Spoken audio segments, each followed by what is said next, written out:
बनते भाव होते हैं, अच्छे भाव होते हैं, तो वो भाव भगवान को समर्पित हो जाते हैं।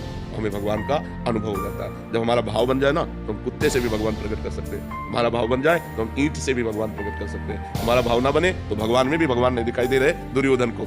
दुर्योधन का भाव नहीं है भगवान के प्रति, तो श्री कृष्ण को एक बहुत विद्वान प्रवीण यदुवंशी समझता हो, भगवान नहीं मानता। दुर्योधन भगवान नहीं मानता। जब भगवान ने विराट रूप दिखाया तो बंदी बनाने की कोशिश की। वो भगवान को मनुष्य मानता रहा, कभी भगवान नहीं माना। तो बात समझ में, ये जो तीर्थ बने हैं ये पावर है, अध्यात्म की पावर है। जैसे गंगा जी नहा के आप देखो कैसा लगता है, एकदम लेकिन नियमानुसार। अब गए कुल्ला कर रहे हो, थूक रहे हो और मल रहे हो, साबुन लगा रहे हो, कोई अनुभव नहीं होगा। गए साष्टांग दंडवत किए, माथा में जल रखा और गए 5, 7, 11 डुबकी लगाई, एकदम बाहर हो गए। देखो एकदम वृंदावन आयो, परिक्रमा लगाओ, बिहारी जी के दर्शन करो, किसी का दिया हुआ कुछ खाओ मत, रजरानी लगाओ, नाम जप करो। जब जाओगे तो एक अच्छा अनुभव होगा, एक आनंद अनुभव होगा। अब यहीं इधर उधर सब बनते भाव होते हैं, अच्छे भाव होते हैं, तो वो भाव भगवान को समर्पित होता है।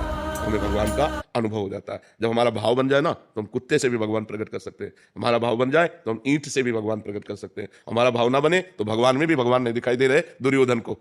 दुर्योधन का भाव नहीं है भगवान के प्रति, तो श्री कृष्ण को एक बहुत विद्वान प्रवीण यदुवंशी समझता हो, भगवान नहीं मानता। दुर्योधन भगवान नहीं मानता। जब भगवान ने विराट रूप दिखाया तो बंदी बनाने की कोशिश की। वो भगवान को मनुष्य मानता रहा, कभी भगवान नहीं माना।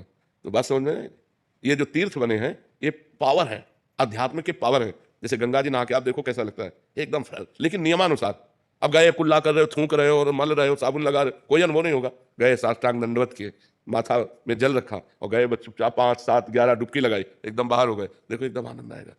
वृंदावन आयो, परिक्रमा लगाओ, बिहारी जी के दर्शन करो, किसी का दिया हुआ कुछ खाओ मत, रजरानी लगाओ, नाम जप करो। जब जाओगे तो एक अच्छा अनुभव होगा, एक आनंद अनुभव होगा। अब यहीं इधर उधर